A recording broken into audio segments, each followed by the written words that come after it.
Square Ball Podcast.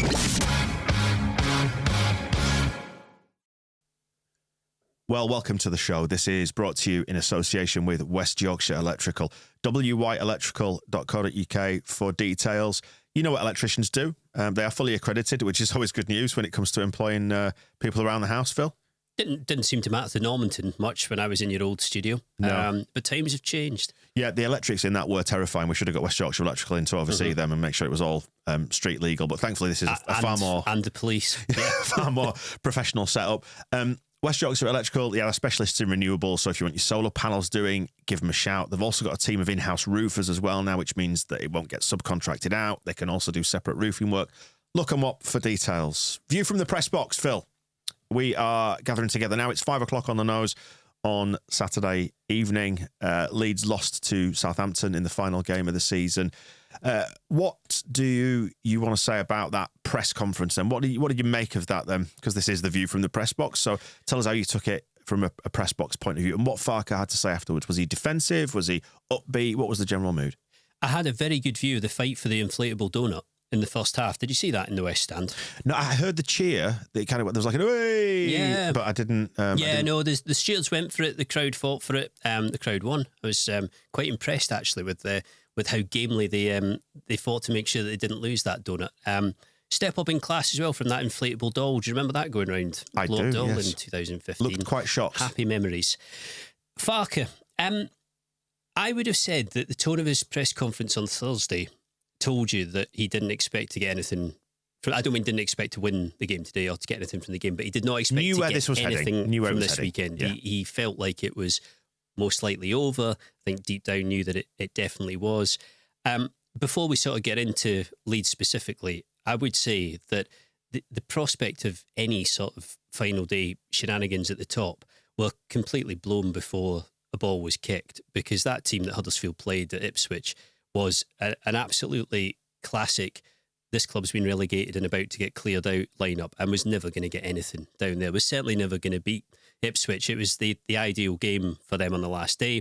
Deserved to win it, deserved to finish second, went very close to the title. I don't think you can argue with the top two as it is. He was trying to be upbeat, was Farke. I would almost go as far as saying that in terms of body language and comments and everything else, he seems like the most upbeat person in the building, which I suppose he has to be. And he did say when we asked, where is the sort of leadership coming from now? Where is the reaction coming from? Who is going to get a grip of this? He said it needs to be me. It's the manager who has to do this, and that's going to be. He's got a lot of work on his hands this week, and that's part of what he's going to have to do. He didn't want to say that he thought Leeds had thrown it away. I'll come on to this in a second, but there was actually quite a contrast between the way he saw it and the way Russell Martin saw it, or at least Russell Martin saw how it had gone for Southampton. His attitude was that it wasn't the last month that had killed Leeds, it was the first couple of months as they were getting through the summer and getting going. I know what he means. I find that a little bit difficult to go along with, because I think there have been clear opportunities in the past few weeks. To just sort of go back over what we said on Thursday's podcast, or Friday if you listened to it then. They set themselves up nicely. It was there for the taking. It was there to be done. They haven't managed to do it. I think in particular at QPR, really did freeze quite badly. And we're not particularly on it today at all. But I understood that the circumstances were a little bit difficult today. He didn't feel like it had been a bottle job, put it that way. He still feels that Leeds are the third best team in the division, deserve to go up on that basis, and will, in his view, hopefully get what they deserve in the playoffs. Russell Martin was asked something really similar. Somebody said to him, now that the season's finished, you see where you are in the table and everything else, do you regret some of the results that got away from you? Do you regret the fact that you haven't actually been able to go for second place and to get it? And he said yes. In his words, he said he was really pissed off with some of the results. He felt like there'd been mistakes made, some of which he'd made, some of which had been made by the players, and that actually, given the time again, Southampton could have done it. But the caveat was, and he said this in response to the question of whether he was surprised at the way Leeds had kind of caved in the last month, that he wasn't surprised because the division, the way it is this season, is just so difficult. And he made the point, we went 25 games unbeaten and we finished fourth. And that's pretty much the competition we're in. Which mirrors, I suppose, our post-Christmas run into the March international break, doesn't it? We had a great an absolutely great run and gave ourselves a great chance. But unfortunately, when that opportunity presented itself, as you say, we just didn't take it. I do find it quite difficult. I know why Farke's saying it, and you've just made that point yourself. I understand that, but you can't.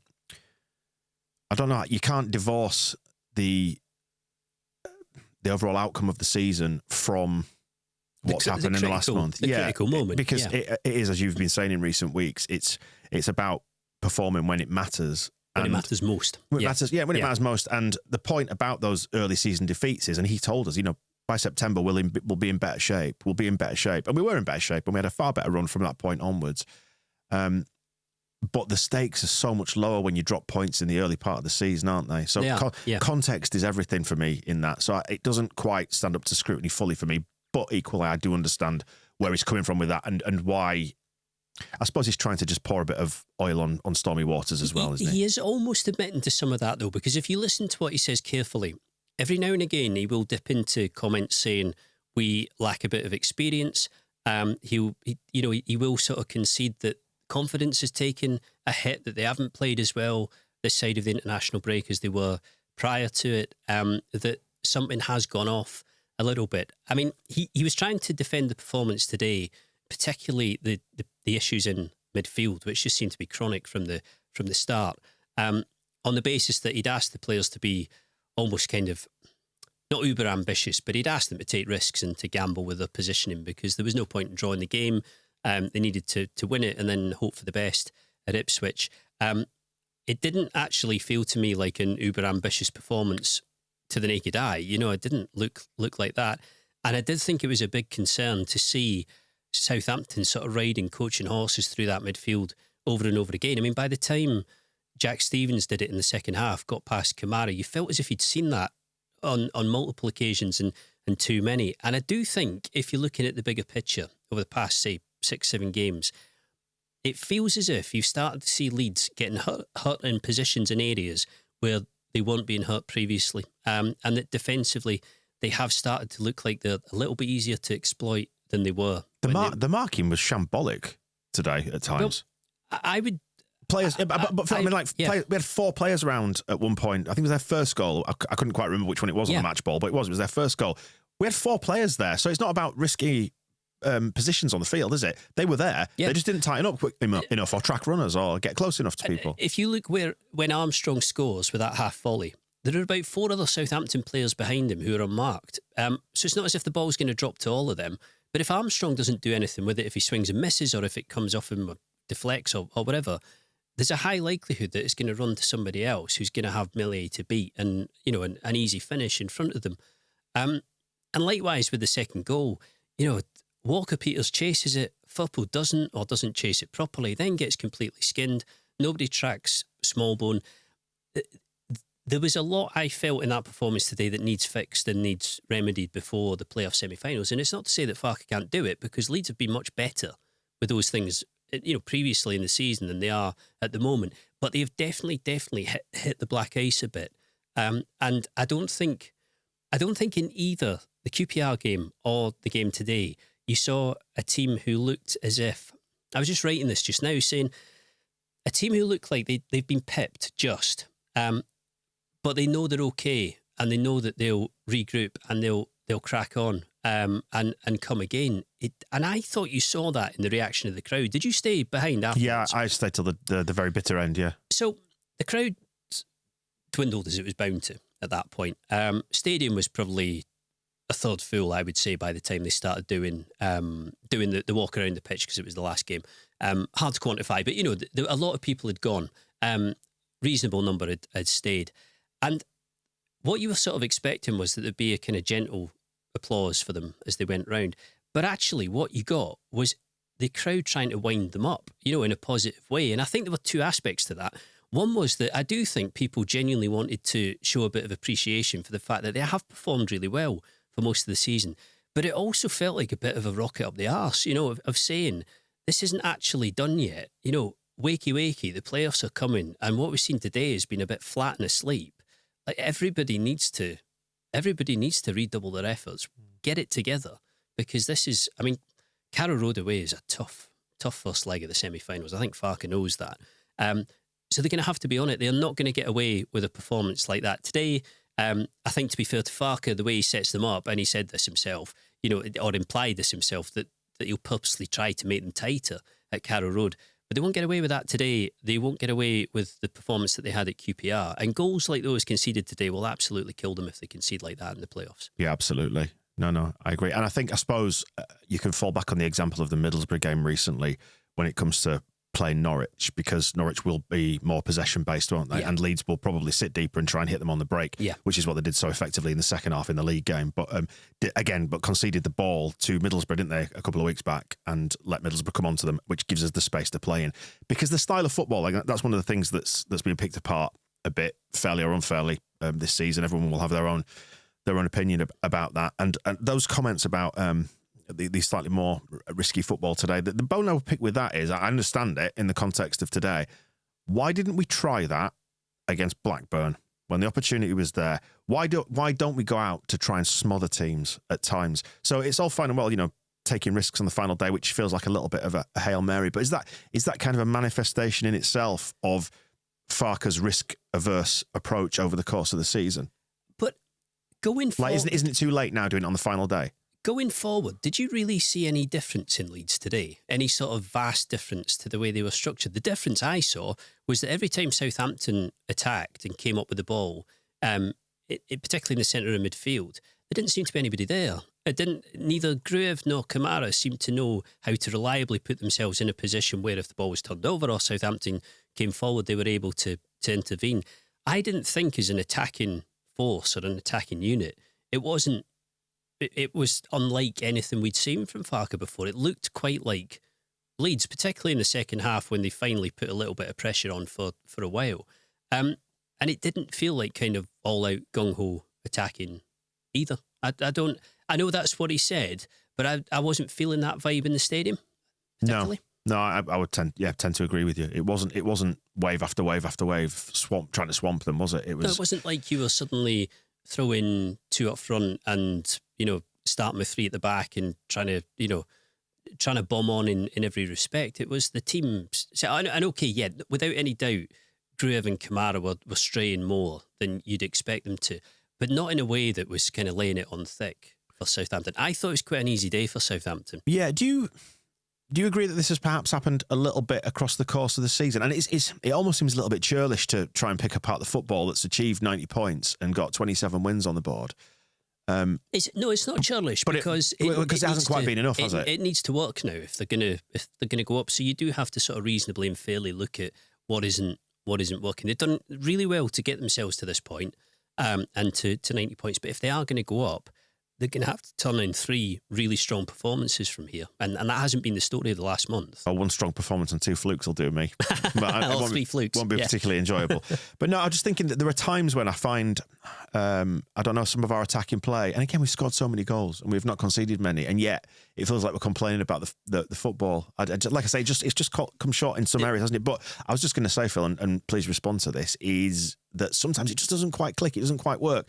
Somerville today picks up the ball, and because we've attacked relatively slowly and moved it around, worked it around, there was a point today which he had four players around him. I looked and I kind of just laughed at myself, thought, you can see what Southampton are trying to do, and that's just not enough sometimes to beat teams, because he ends them going backwards. But then there are other times, when we get man on the overlap. You see Junior Firpo bombing down the outside, and they manage to get the ball out to him. I don't know, but just sometimes like it's that final ball or just the opportunity to shoot sometimes doesn't present itself. And I don't know, is that a symptom of the football? I don't know. You tell me. There are weird patterns going on in the Championship, because you've had Leicester, who looked like they were running away with it from the start, and actually kind of have. They lost today, but promoted and deservedly won the title. But then ran into trouble, and we spoke a few times about the sort of griping there was down in Leicester about Maresca's style and his tactics, particularly the sort of what you would call really patient build-up that I think, put it this way, our Leicester writer Rob Tanner was writing about people in the stands basically shouting, pass it forward to a team who were top of the league and looked like they were going to win the title. You've seen it with Russell Martin as well at Southampton. They had that really long run that put them in contention, but then, like Leeds, weren't able to capitalise on it properly. I've heard those shouts in the Leeds crowd as well, Phil. Yeah, but so Southampton. So Southampton's play, when it is pass, and it's laboured and it doesn't work. It seems to rile people, except then Southampton come to Leeds and play like that today, where I thought they got their game plan absolutely spot on today. He tweaked the tactics as well, didn't he? Yeah.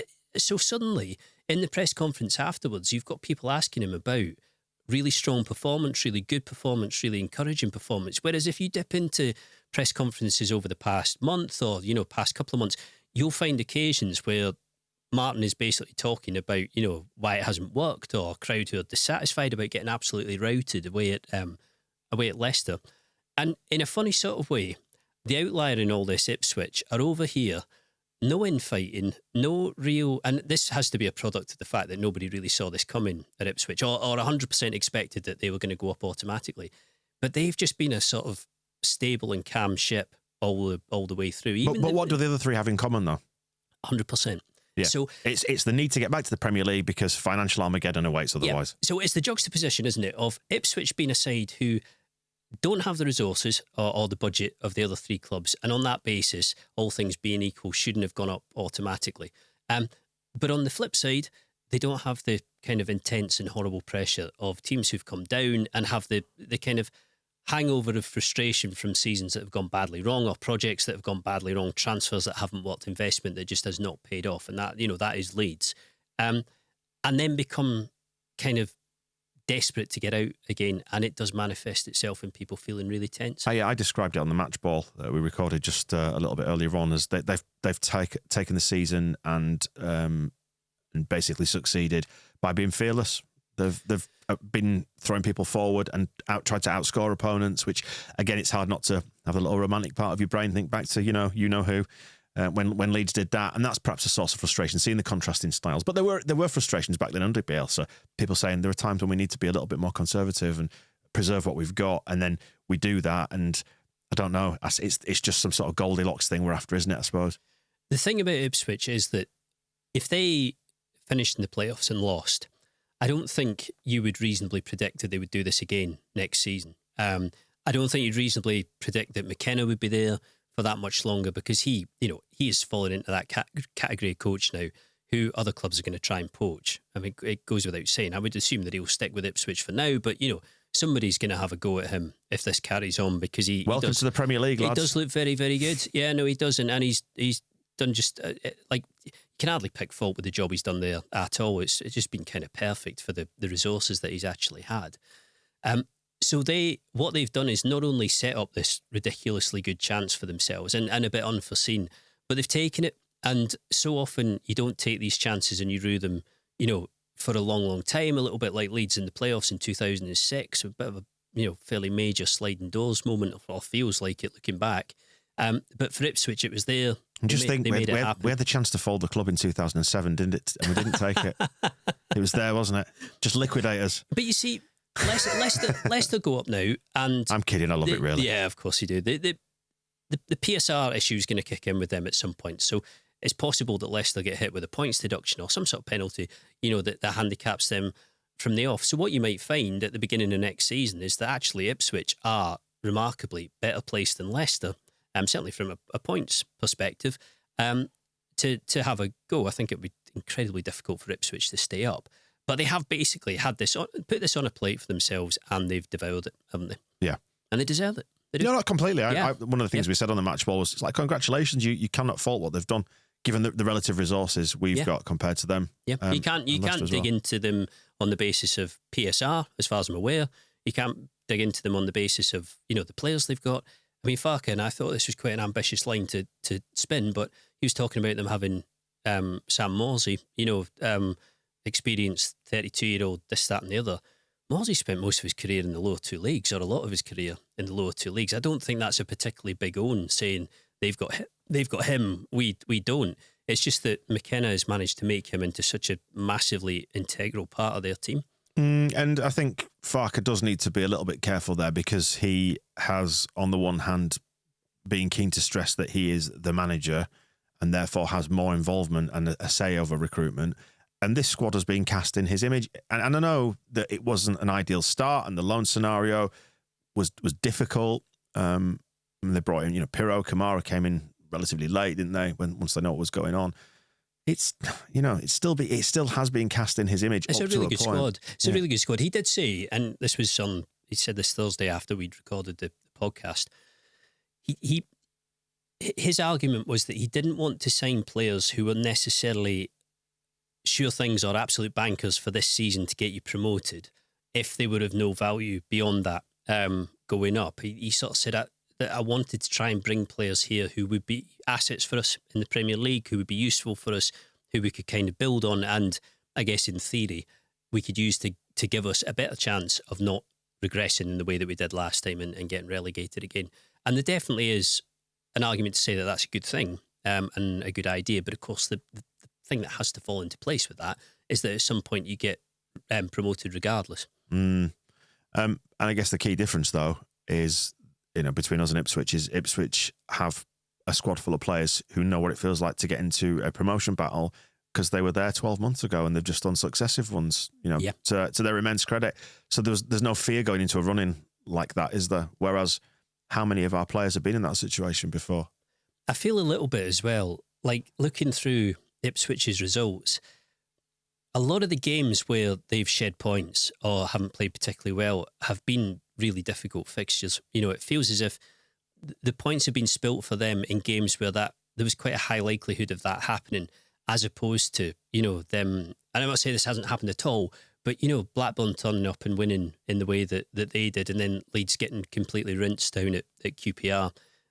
Just particularly bad results. And I think as well, we've sort of gone from looking at Leeds as a side who seemed almost bulletproof at home to not quite looking that way again. I mean, the first leg of this playoff, I think, is going to decide so much. I think the tone will be 100% set by what goes on at Carrow Road.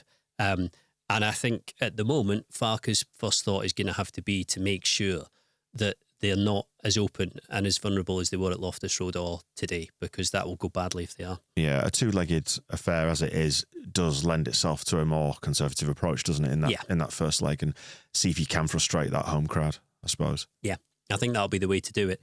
I mean, he's bang at the centre of the narrative, but it almost had to be Norwich, didn't it? And I asked him about that, and he said, well, when I went back there for the first league game, it was quite emotional. By the time the second one came round, when Norwich were at Elland Road, second half of the season, he said it felt more like business. I think that's how he'll try to look at it when he goes back there.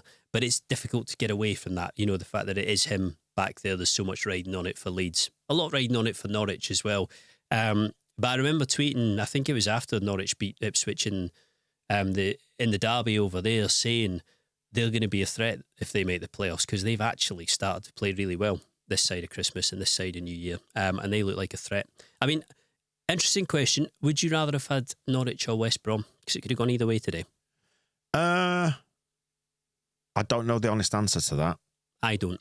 I think the West Brom away game, if we had to go on the evidence of earlier in the season, would be difficult. Because they're likely to set up to frustrate, which is what makes us struggle, I think. I think we were better than them. Was it the opening game of the season, West Brom? Was it Cardiff? I can't remember. Cardiff was the but it was not long afterwards, wasn't it? And the home game is a really difficult one to judge. Leeds actually played better in it, but it was the Nonto night, wasn't it? Yes. Railing scored that header, where their folks were just miles away from really what was going on the pitch. But we were considerably better than them that night. But it was like it was the second home game on the bounce where we'd found ourselves behind, even though we looked a lot better. Yeah. So I don't think you can read too much into that in terms of the home leg. So I suppose like the home leg is where you would expect us to be able to turn West Brom over. I mean, to be fair, it's academic, isn't it? We've got Norwich, so it is. I think, if I'm being totally honest, if you put a gun to my head and I had the choice, I think I would probably have picked West Brom over Norwich. But there are arguments both ways, and I don't think either game's easy at all. I don't think you go into this thinking Leeds will definitely win this, but I still do maintain that if Leeds play to the peak, then they should, and if they play to the peak, then they will. And we've been considerable number of points better than them this season. Oh, massively, so, yeah. So on that basis alone, you should put us down as favourite. We've outscored them by nearly 20 points this season. But it's down to this mini tournament, isn't it? And I suppose, I don't want to get ahead of ourselves here, but out of the two, Southampton and West Brom, on today's showing, I'd prefer West Brom in the final if you were to get there. I think so as well. I think so. Martin was trying to do that thing of saying you can't apply anything in this game to what will happen in the playoffs. And that's probably true, actually, in the grand scheme, because it's different days. It becomes a bit psychological, I think. I think that's probably the one thing that a game like that can do, is can make a manager think, can get into your head a little bit. So if Farke's sort of fixating on why were they picking up so much space in the midfield, is that going to happen again? What do we do to negate it? It can change your tactics, but it is a bit of a clean slate. What I'm interested in is what was kind of being said around you in the stands today. Like what is the mood? Because it feels pretty flat, and I think there's a bit of doubt out there. Yeah, I think.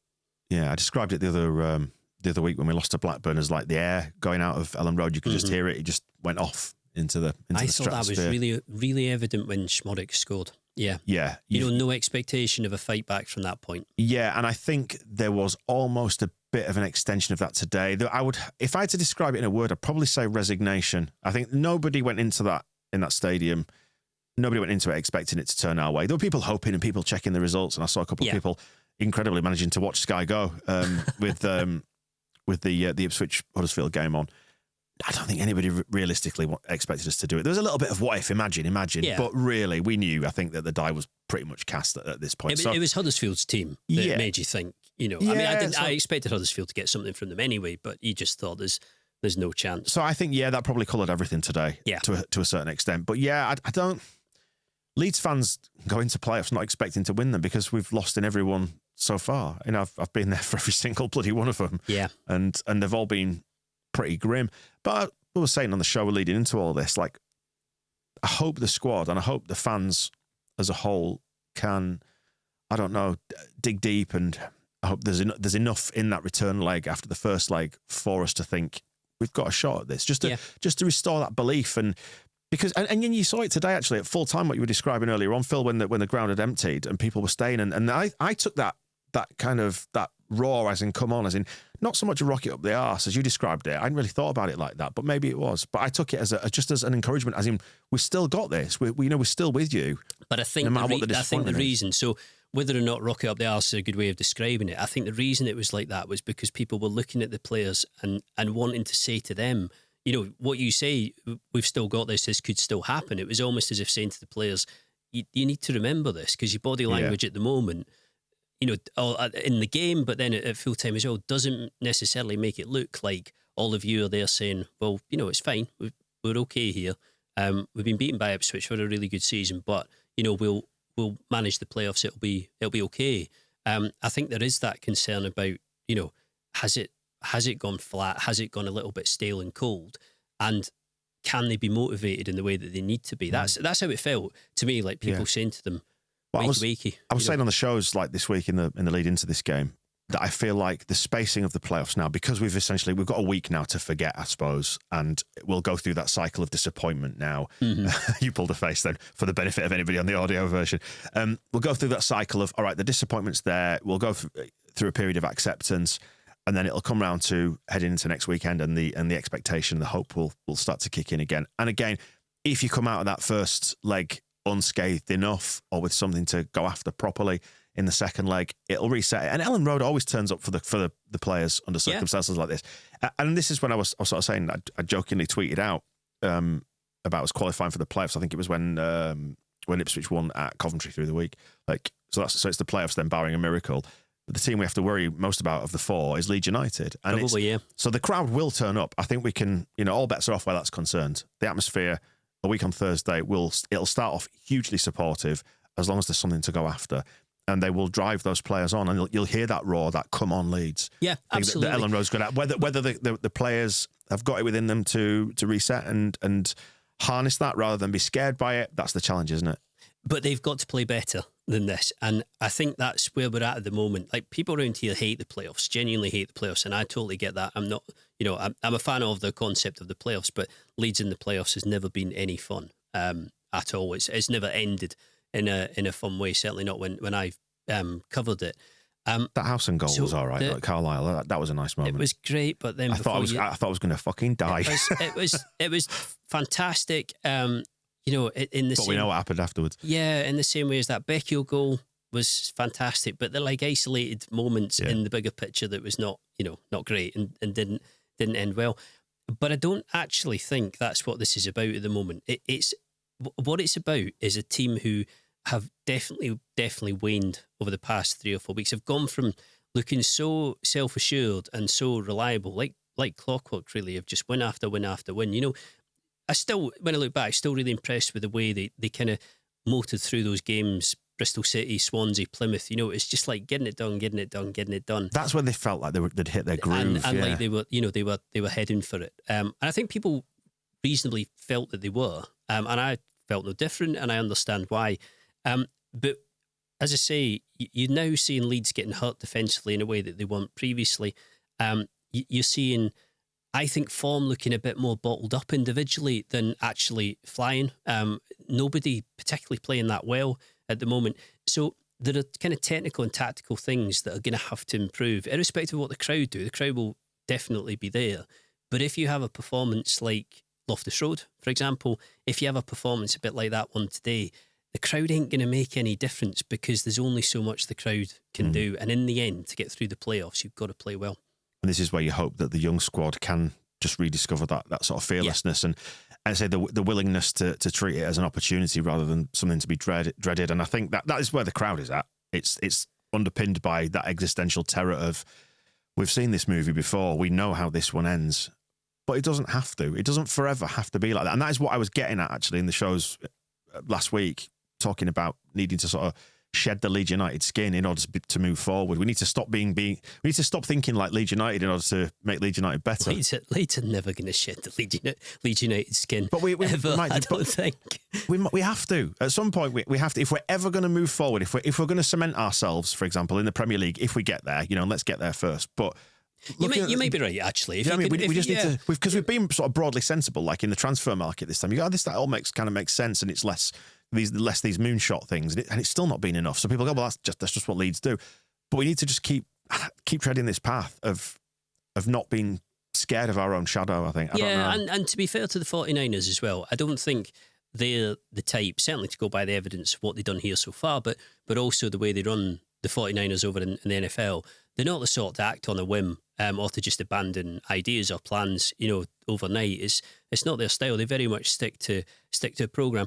You might be right that if you get into the Premier League and you establish yourselves, the scope for crisis and, banana skins and everything does decrease quite drastically. And what you're left with, I think, is more the frustration comes from what can you actually aspire to, what can you actually achieve, what can you attain, what can you do. But at the same time, the sort of, black ice is gone to an extent because you aren't in the playoffs where your record is that every time you go into them, you lose. You aren't in a race for the top two that's so tight that losing the odd game here or there makes all the difference. It is the case, but there is definitely this atmosphere around Leeds, isn't there, of sort of fearing the worst. Yeah, I think that's what I said on the show last week. Feel the fear and do it anyway. We need to somehow get into that mindset if we at all can, and just overcome that